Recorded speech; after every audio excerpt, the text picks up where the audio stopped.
亲爱的同学们，你们会做家务吗？今天和小丫老师一起来看一看这位小作者是如何帮妈妈做家务的。 Housework. This Sunday morning, I didn't go to school, so I helped my mother do the housework. First, I swept the floor, then I swept the rubbish into a plastic bag and carried it downstairs.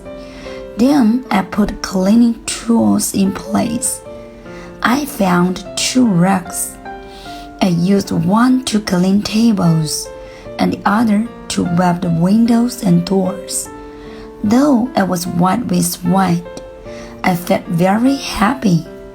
At the same time, I know it's not easy for Mom to do this every day, and I will give her more help.